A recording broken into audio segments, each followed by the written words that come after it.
close? I don't know. Want to give it a shot? We've got sound here. All right, moving ahead, let's hear from Bill Schaefer. Bill.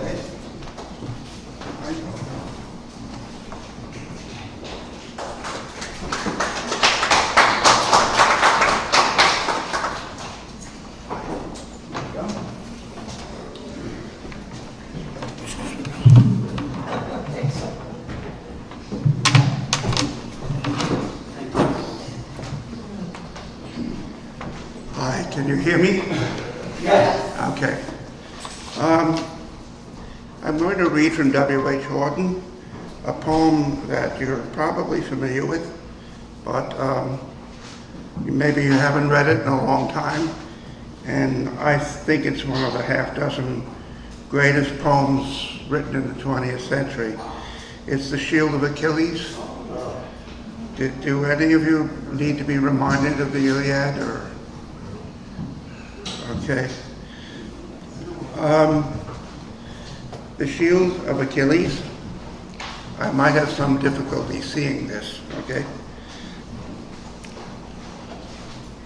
She looked over his shoulder for vines and olive trees, marble well-governed cities, and ships upon untamed seas.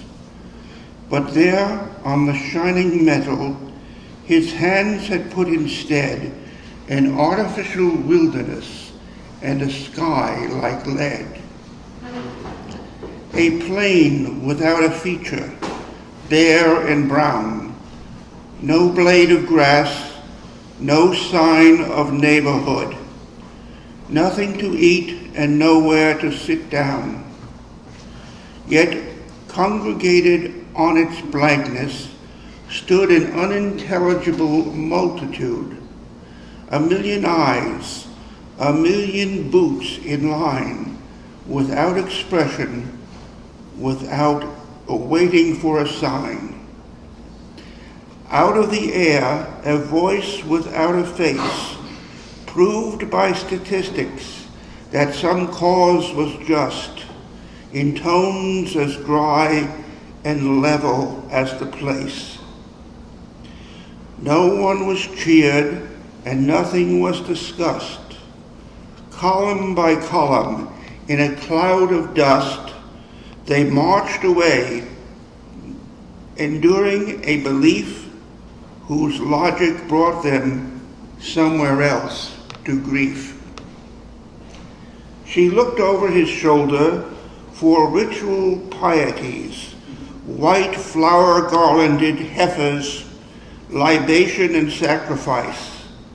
But there on the shining metal, where the altar should have been, she saw by his flickering forge light quite another scene. Barbed wire enclosed an arbitrary spot where bored officials lounged. One cracked a joke. And sentries sweated, for the day was hot. A crowd of ordinary decent folk watched from without and neither moved nor spoke, as three pale figures were led forth and bound to three posts driven upright in the ground. The mass and majesty of this world, all that carries weight and always weighs the same, lay in the hands of others. They were small and could not hope for help, and no help came. What their foes liked to do was done. Their shame was all the worst could wish. They lost their pride and died as men before their bodies died. She looked over his shoulder for athletes at their games, men and women in a dance, moving their sweet limbs, quick, quick to music. But there, on the shining shield, his hands had set no dancing floor, but a weed-choked field. A ragged urchin, aimless and alone, loitered about that vacancy. A bird flew up to safety from his well-aimed stone.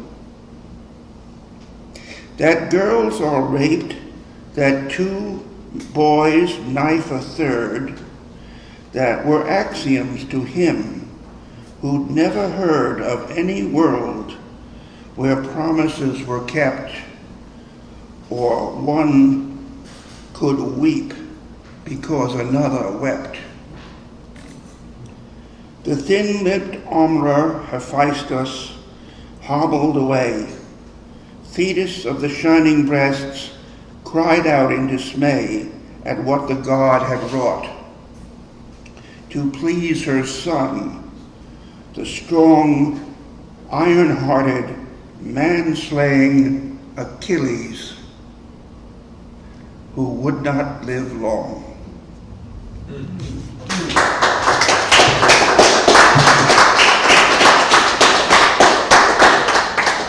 Talk about powerful poetry.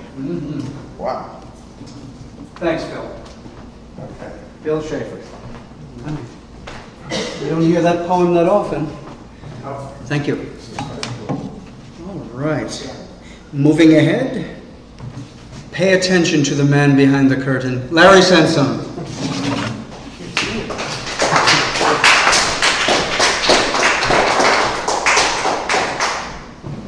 Thanks. A couple of older ones here. This is called Eliza Street. The craning necks of yellow metal beasts, which lull and swing, then raise, prepared to strike upon the concrete meat and wood-framed feast of prey condemned to suffer sacrifice. Like lo-fi, sci-fi creature carnivores, they masticate through man-made edifice. Facades collapse, revealing vacant floors. Exposed as they erode and crack and twist and crumble, joints undone, cement unfixed. Glass shattered like a waterfall of shards, beams split and splintered into jagged sticks as slaughter sounds the switching of the guard. Pedestrians approve of the violent change, the mall of progress praised, the past betrayed, enticed by sights of currency exchanged and scalpel strikes rewriting yesterday. They cheer this teardown triumph over time, evolving in divine trajectory, while clouds of rubble dust obscure their eyes from wider sights of death and destiny. For all perceived advancement we enjoy, this whitewash rapture yields persistent stains. We act as nature's agents. We destroy at her own pleasure, within her domain, to represent our own impermanence, removing our own trace from history, with bricks forged frail and indeterminate. We master worlds devoid of memory.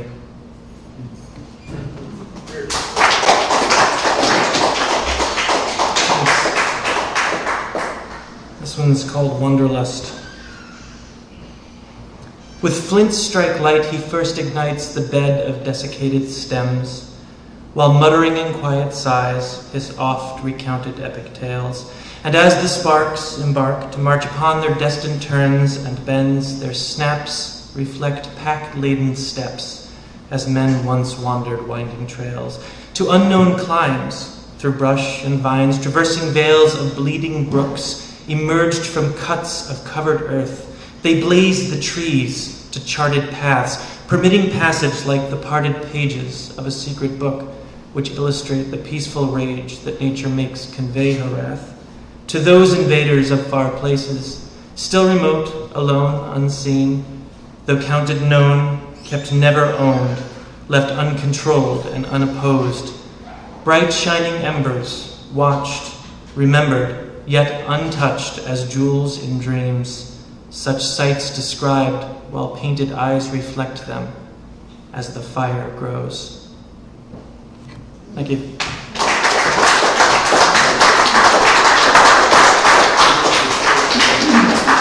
Thank you, Larry. And in case you folks don't know, most of you do, this is Larry Sansone. He is one of our tech wizards, and he makes us sound good, as does this next fellow, who is also the chap who makes our flyers, an old friend of mine. I've been reading with Glenn for about 18 years now, Glenn Werner.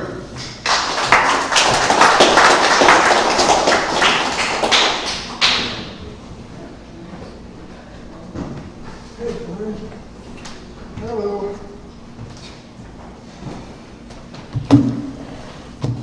I apologize to those who were at Noble last night. You're going to hear this again. That's okay.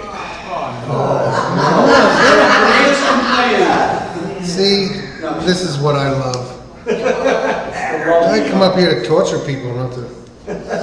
You're okay, brother. Robert gave me permission. It'll only be one piece. It is actually a piece of flash fiction. Last night, Harold Burnside straightens his tie in the hall mirror and pulls up his chin to slide the proper amount of neck above the collar. 10 years ago, on his way to New York from Tupane, Idaho, he made himself a short list of promises: graduate top of his class in marketing, conquer the advertising industry, live in a penthouse overlooking Central Park, and never return to Tupane, Idaho. He adjusts the Windsor knot at his throat. He takes note, as always, that there is no gold band on his finger.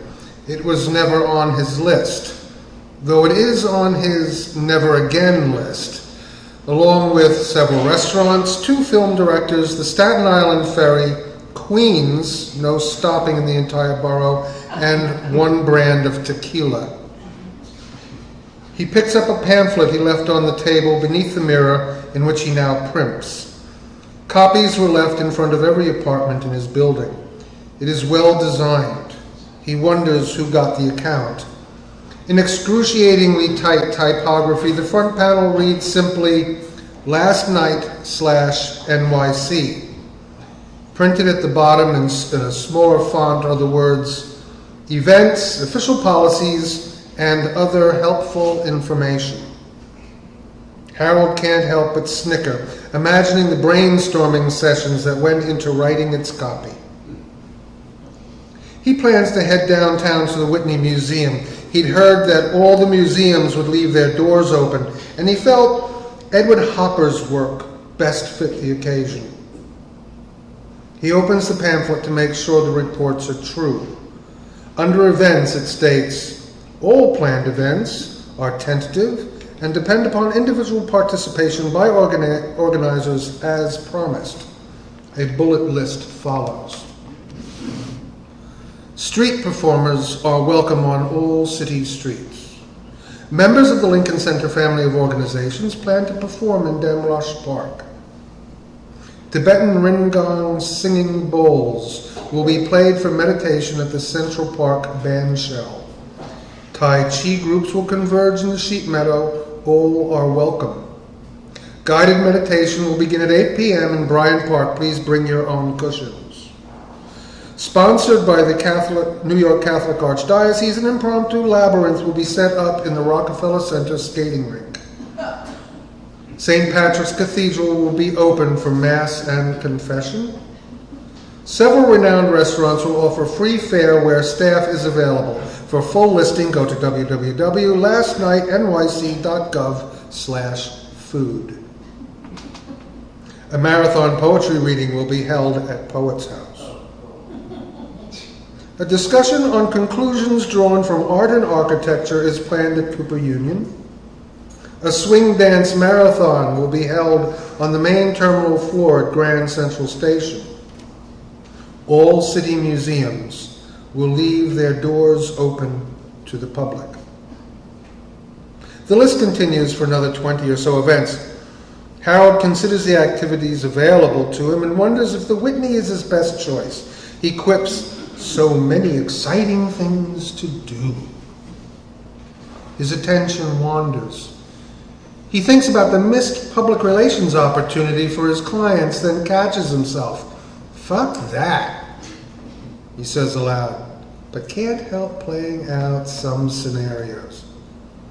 After a few moments, he stops thinking entirely. Pamphlet in hand, he stares at the list in silence. Silence. He lays the pamphlet back down on the table, looks in the mirror, makes eye contact with himself to confirm that he's not alone in his suspicion, then walks to the balcony door, slides it open and steps out. A humid breeze brushes his face. From the balcony he can see the park spread out below. For a moment he can't hear anything, then his ears adjust. Car horns rise and fade in organic waves, revealing a group mind that pervades the streets. It is late afternoon, and the buildings that line the park cast shadows across the trees. A crowd forms that will fill the sheep meadow by dusk. They all face the coming sunset and practice synchronized movements. He hears music rise from the sidewalk. It is what he doesn't see or hear that has caught Harold's attention. No sirens, no flashing lights, no police. He waits, cocking his head as if it will improve his hearing. Nothing. He steps back inside, crosses the living room to the bar, loosening his tie. He thinks, it won't be a formal night after all. He takes a tumbler from the rack, opens the small fridge, takes some ice, scans the shelf for the Bombay, and fills his glass. On the counter is the latest copy of The New Yorker, unopened. The cover has an illustration of the magazine's mascot, Eustace Tilley, dressed in the style of the Mexican Day of the Dead. The words, "Last Night Writes," is emblazoned on a ribbon that flows from his hat. That's W-R-I-T-E-S, Writes. The issue is a collection of darker wit and pith exhumed from the magazine's vaults, some never before published, written by members of the magazine's preeminent stable of essayists. Harold sticks the magazine under his arm, grabs glass and bottle, and returns to the balcony. He will stay in for the evening. He sits at the garden table, umbrella closed, puts the bottle down, empties the glass quickly, and turns his attention to the magazine. In the table of contents, he notes the writers he'll read. Benchley, White, Nash, no, not Nash, Thurber, Parker, and begins. It seems that the sharper the quip, the flatter it falls. He begins to quickly flip through the pages, looking for anything that might satisfy. He fancies that stalwart consistency made them keep the cartoon caption contest. The drawing is of a man and woman standing at a picture window during a cocktail party. The man is saying something. The city skyline is outside the window. In the sky, a tremendous meteor hurtles toward them. Harold thinks for a moment, removes his fountain pen from his inside suit pocket, opens it, and carefully, so as not to smear the ink, writes in the space below the picture, "At least I can finally say with conviction that I will never go back to Tupane Hideout." Thank you.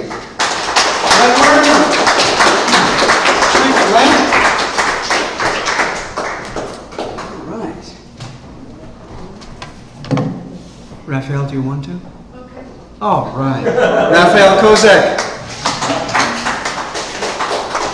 She was unsure, but we would like her to read. As you get older, you get more reckless. So I'm reading something that's not finished, and maybe it's flash nonfiction. Kind of like a monologue, a dialogue. It's about not being able to sleep and being 60. Inventory at 60. 60 is your fingers becoming dyslexic on the keyboard. You took typing in 9th grade, and now it's a traitorous issue when your fingers blackmail you late at night, or after a glass or two of wine, or when you are crazy tired. 60 is not sleeping. hyper alive and hyper anxious when the moon is full, or growing full like the rounding belly of a pregnant woman. It is all the agitation of pregnancy without the sacred burden. Turning in your bed at night with the weight of the world, Egypt, Syria, refugees, the holiday dinner you will make for all the relatives. Your pillow is hot, there is no comfortable position. Your legs burn under covers, but throw the cover off and you are chilled. The night's agony is a strange sort of agony, where an array of thoughts, images, and feelings floats through your mind on billboards of hyper-awareness. You desire sleep, but cannot think how this can come about. You would like to blot yourself out, knock yourself out, drown yourself, anything so as not to feel so aware. Your body a live wire, your psyche tendrils of nerve endings, your legs jump with unintended spasms of movement. You wish to be a boat at sea, particles in the fog, leaf rushing downstream. But you are you, with your whole life attached. Your mother, childish, pained, and needy. Your children, halfway there. Your husband, sleeping soundly beside you. Your class, awaiting instruction, enlightenment. Never had you imagined how difficult it could be to be housed in your body. Lately, you seek to untether yourself, pluck off earrings, lose the bra, remove all jewelry, all binds, encumbrances. Your body is traitorous. You think of suicide, that romantic notion, that superfluous gesture. Your teeth clenched as you tried to sleep. Grinding teeth, you never imagined you like this. Where in the world did this woman come from? The woman who loves her cats, her husband, who delights in her children. Good God, where are they? Where is she? Drowning in a vortex of cares, deadlines, dirt, dreams she wakes from with shivering limbs. Chills, heat, a prescription for disaster. Benadryl, beer. Sylvia Plath, God damn you, you never made 60. Burned off your life in the oven. Sweetheart, this life is the oven. Smile, cope, because you are healthy, able-limbed, not doddering yet. Only these nights that offer the rack. Type yourself into oblivion, because tomorrow comes on little cat feet. Tomorrow offers new to-do lists. Scratch it off, cross it out, begin again and again. Go down Moses, slouch towards Bethlehem. Now is the winter of our discontent. Where is the hour? I am alone here. All the other discontented souls are not with me on this night when my skin is not my own, my mind a grill. Go, save yourself if you can. Don't linger here in this private wasteland, parched. Make speeches. That's it.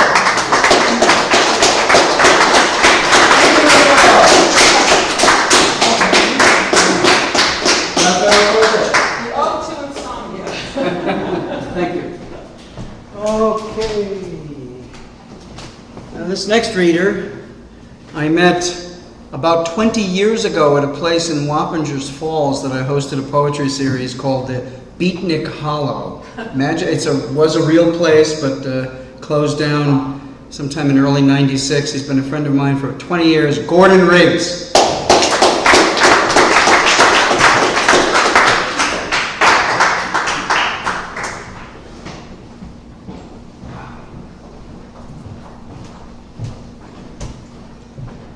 Hello, everyone. Robert wanted me to do a shameless plug. I'm not hosting at the Cubbyhole anymore, but every third Thursday in Poughkeepsie, at the Adrian Tamura Library is poetry night, and do join us. You can. Repeat that again. Where in Poughkeepsie? Adrian's Memorial Library. Adrian's Memorial Library. Being that it's Friday night, I'll do a little reminiscence of the Cubbyhole, and its owner, Lee Brown, was a musician. So this is a poem written Friday night, Cubby. To be a good artist, you need worries. You have to have something to say. You never know when you can be challenged, tigers of the western sky. 7 minutes neglected watching the dark night returns, the king's speech, to name a few distractions that occupy the mind's eye. And then some notion to hear music. Lo and behold, the singer, musician starts with the mind's eye lyric. Well, that's a coincidence. Then to look up to a nice ass. These are the gross senses responding, the material versus the spiritual, the beauty of free will. Lee was right. This guy is good. Will live forever. What would heaven be like with all the dead musicians in the sky?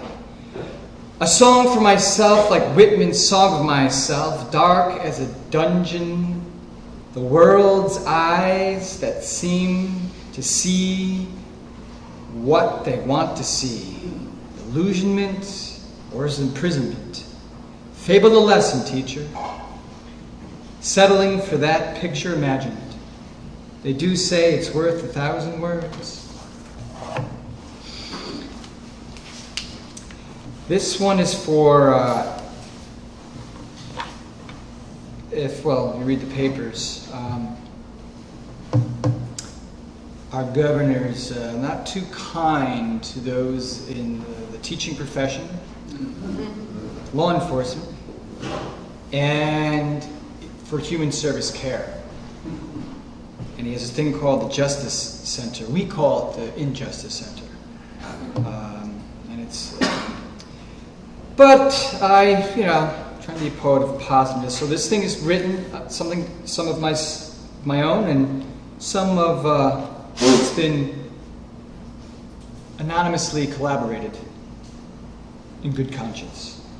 So it's called Hey Cuomo.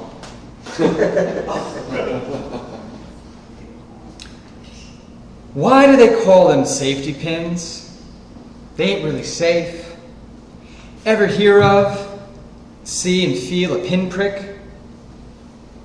Well, if you haven't, you're an asshole. Our deepest fear is not that we are inadequate. Our deepest fear is that we are powerful beyond measure. It is our light, not our darkness, that most frightens us. Your playing small does not serve the world. There is nothing enlightened about shrinking so others won't feel insecure around you. We are all meant to shine as children do. It is not just in some of us, it's in everyone. And as we let our own light shine, we unconsciously give other people permission to do the same. As we are liberated from our fear, our presence automatically liberates others.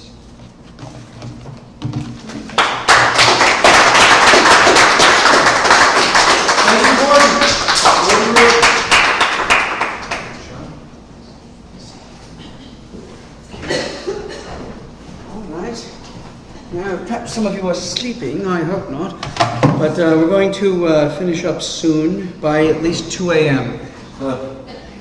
The old days. This next person, you may know him. He is not only the founder of our feast, but this poetry series would not be where it is if it had not been for Jim Eves' brainchild back in the late 1990s. And we started in March of '99. Here he is, Jim Eve.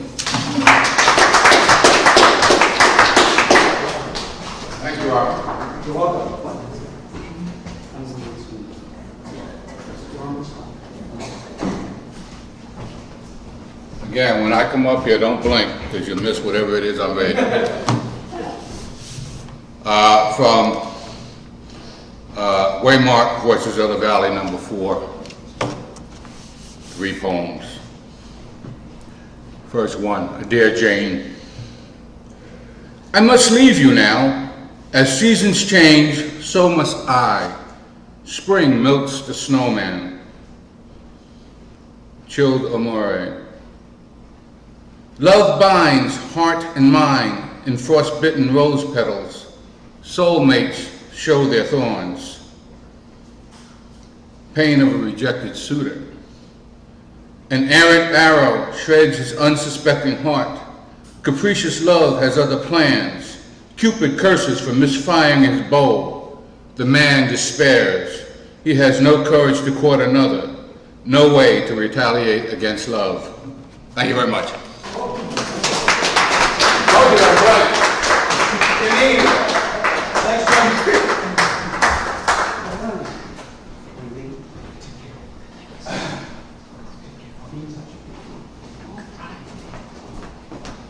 We're nearly done, folks. Hang in there. Okay, we did lock the doors, so now you just can't get out. All right, let me stop. Now we will hear from... it's very uncommon for me to meet a poet at a large, raucous party, and it wasn't a raucous party, but Marina Matti. I've known her for 1,000 years.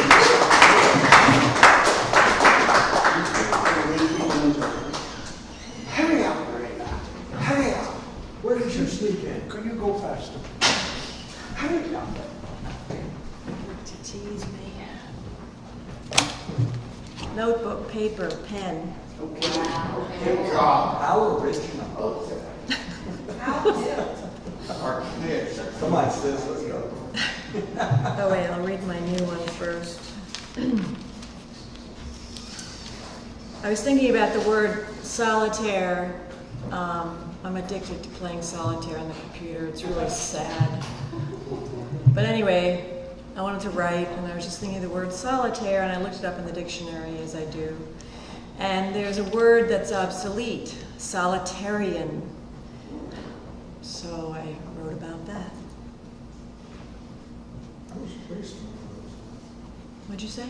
I was placed in one of those once. Yeah, we'll see, according to this poem. The Solitarian. If my edges dissolve, and I allow the substance of world to slip over, what then? I have been a solitarian, uninhibited in the space usually inhabited by social gaming. I inhabit a playground reserved for an interchange within my own constraints, a restraint on the porous nature of membranes, unable to rebuff or assuage a bombardment of others' sensibilities. Too often a deluge on the delicate shore, thrown by the curve in a curl of hair. Solitarians do not invite each other in. Each a genius of resourcefulness, wood becomes fire and water wine. There is no in-between on the black and white of the solitary page, no compromise for the one whose hard edge blurs the difference between the search for perfection and the arrival of beauty. Our search for fire leads to dry wood. The search for wine leads to thirst. As for myself, a solitarian, not by birth, but by disbondance. I do not fear solitude. I relish its soothing presence. No, what I fear is the theft of my breath, frozen in its exhalation, after the shock inflicted by those who undermine the air around me, and force my hours to adhere to a rut of compliance. The solitarian is a creature of their own habitat, unhabituated to the discomfort of company, to the dishabille of popularity. In our alonement, the dark holler of the owl sounds. When will someone ask who I am?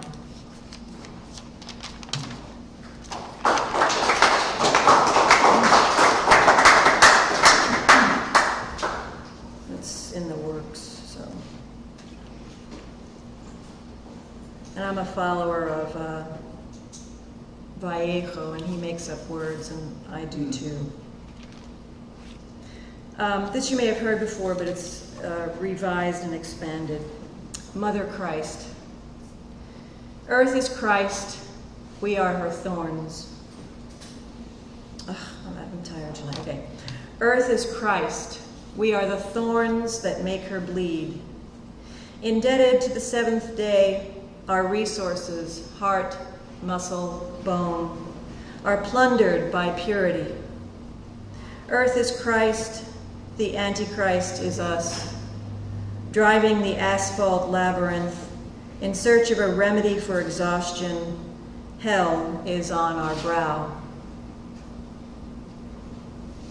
Earth is Christ, and Mary Magdalene is crying. The gravest of life forces has been unearthed, the last forbidden fruit. Earth has been crucified. Exiled from planet Eden, God's daughter will rise without us.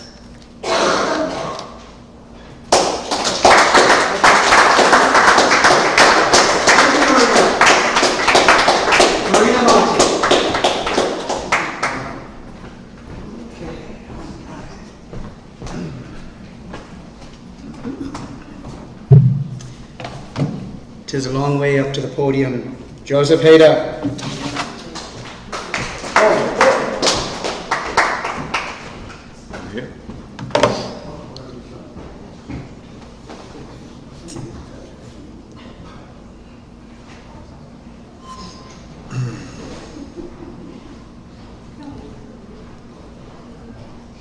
All right. Starts with a quote. Don't be tempted by their beauty. Don't be trapped by their flirting eyes. Proverbs chapter 6, verse 25. Looking into your cloudy blue eyes, do I dare ask for your number to meet for a cup of coffee? It's not the coffee I'm after, and you know that. By the way our eyes meet, you smiling, gently twirling your hair, I take your soft hand and business card. I forget about her sitting at home, looking out the window, eating sausages dripping with fat. The .22 caliber stands at attention in the corner by the back door next to the bullets, anxious to leap into the chamber and into my chest. That day in the monastery chapel, I didn't understand. The 7 women prayer walking slowly around the edge, past St. Francis and his white chipped beard, and St. Anthony, his hands outstretched, looking for a hug. Quiet, tightly tuned clocks, their footsteps, and me in the center, surrounded. How maybe it was a glimpse into the future. Oh God, I just lost it. How maybe it was a glimpse into the future. My desire, bursting ripe, begs to be picked. But it won't fall easy from the tree of life with its crossed branches pointing to heaven, as heat waves of sorrowful joy crown me under its dense shade.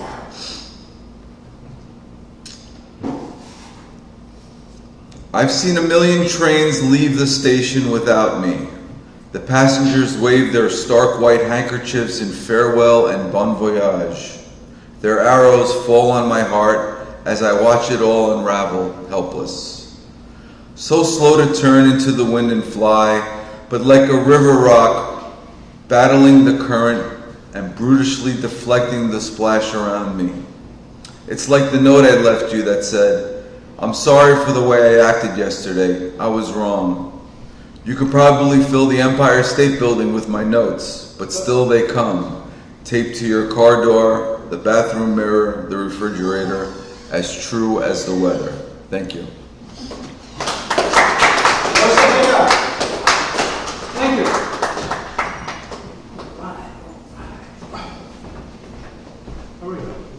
I'm running as fast as you can. Blimey, this doesn't work. Well, I'm from Piscataway, New Jersey. All right, here we go. Here we go. We have just 2 of us. Here she is, Michelle Johnson.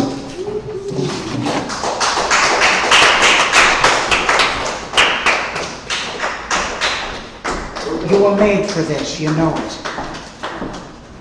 Wow, you all are still awake. Yeah. I was nodding off in the back. I had a late night last night. and wrote a little poem about it. But I wanted to share a little bit from Tori Dent. If folks remember who Tori Dent is, she wrote HIV Mon Amour. And the only little bit of her work that I could find online is The Pressure. If you've not read Tori Dent, check her out. So this is from The Pressure, just a little excerpt. She wrote about having HIV and then dying of AIDS. Look, an infection, my doctor declares, with index finger pointing in discovery. I blink twice, straining for recognition as I do with any picture of myself. The shadow he refers to bursts white and translucent, and upon first impression it appears optimistic, as if a good omen were growing like an orchid in my bosom. So that's a little piece of Tori Dent. And this was my night last night. This is in draft form. Dyson Center for Cancer Care, Poughkeepsie, New York. There are no visiting hours in the oncology ward. Just come whenever, says the telephone operator, her voice startlingly soft. Parking feels VIP, then no ID required, no sticky name tag to ruin a fine lapel. Handsome and engaging with a 3-day-old beard, his one hand conjoined with a tablet streaming reggae. Orange signs above his head warn the nurses left leg only has survived the scorching chemo drip. I listen to his saga about the perfect portable keyboard and delight in watching his sharp bite mind circle back through 100 interruptions until he has worked over the subject to his satisfaction. The patient menu makes me want to scream, but I'd probably want the comfort of meat, milk, sugar, and wheat if I were swaddled there, betting the farm that side effects won't finish me before the malignant tree fungus in my guts. His dietitian can't violate ADA guidelines, so I, nothing to lose, coax him into eating butter, protein sparing, 100 calories per spoonful under a thin cloak of oatmeal and brown sugar. I am silently willing his wife to spoon feed him, thinking if she could just get 10 of those into him twice a day, some ginger for the nausea, though I know it's like pissing on a forest fire. Thank you. Wow. Thank you, Michelle. Michelle Johnson. All right, now I want to verify something before I read, and now, Jim, we're not having July. We're not going to be here. July is not settled yet. Oh, okay. So you heard it from Jim. It's currently floating in the chaos sphere. We're looking at moving into the second week because Yeah. of the weekend. What's happening is first next year, New Year's Eve against 2016. Yep. Falls on a Friday. That's right. So we're either gonna have to move that one back, or we're gonna have to move July, so we don't miss. Yeah, we don't want to lose too many. Thanks, Jim. All right, I'm going to read, but I just want to say I'm not going to torch you. Everybody's tired, so I'll just do the fact of yesterday and today rather than the past week, and then I'll be shot for treason if I do the whole week. So yesterday was the 4th. We'll go back to the 3rd. The 3rd. I've never heard of this guy, but Allen Ginsberg was born in 1926. Robert Hillier, born in 1895. And one of our poets who hangs out with us, Robert Phelps, who happens to be a Catholic priest. It was his birthday, and he runs with some of us radicals. It's very interesting. The 4th, we have Harry Crosby, born, not Bing Crosby, Harry Crosby, born in 1898, and Hudson Valley poet Fran D'Alessandro. And today, Federico Garcia Lorca, born in España in 1898. I'm going back just to the 2nd, and this is, the 2nd was the birthday of the great Thomas Hardy. The darkling thrush. I leant upon a coppice gate when frost was spectre gray, and winter's dregs made desolate the weakening eye of day. The tangled vine stems scored the sky like strings of broken lyres, and all mankind that haunted nigh had sought their household fires. The land's sharp features seemed to be the century's corpse outlent, his crypt the cloudy canopy, the wind his death lament. The ancient pulse of germ and birth was shrunken hard and dry, and every spirit upon earth seemed fervorless as I.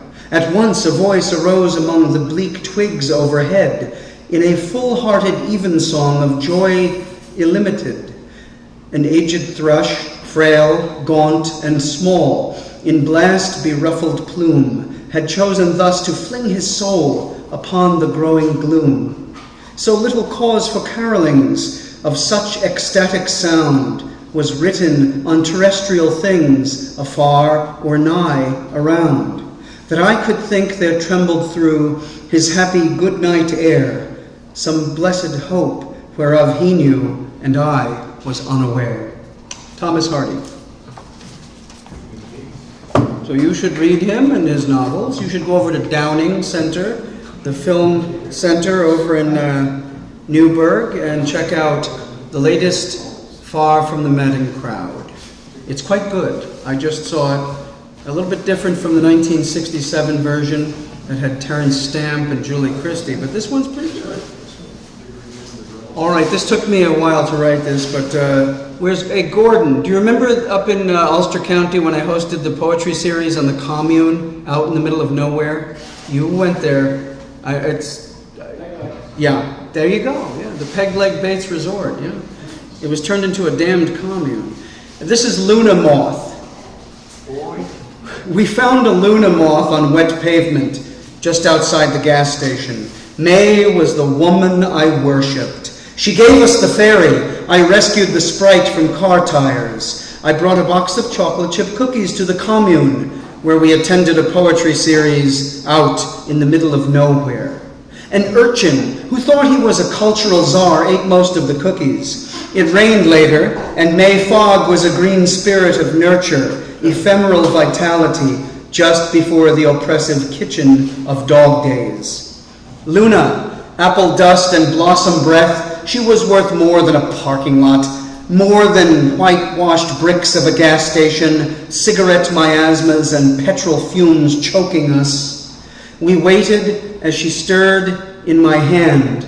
Soft raindrop jewels dripped from my fingers. I walked to the summer lilac and placed her where purple was a memory, but green leaves held quiet court in the heat of an enigmatic night. Thank you. Thank you to Barbara Adams. Barbara, thank you. And George Wallace. George is probably home by now. All right. We'll let you know about July since it's close to the holiday. We'll come back to you soon. Thank you all for coming. We'll see you at the next reading. Good night.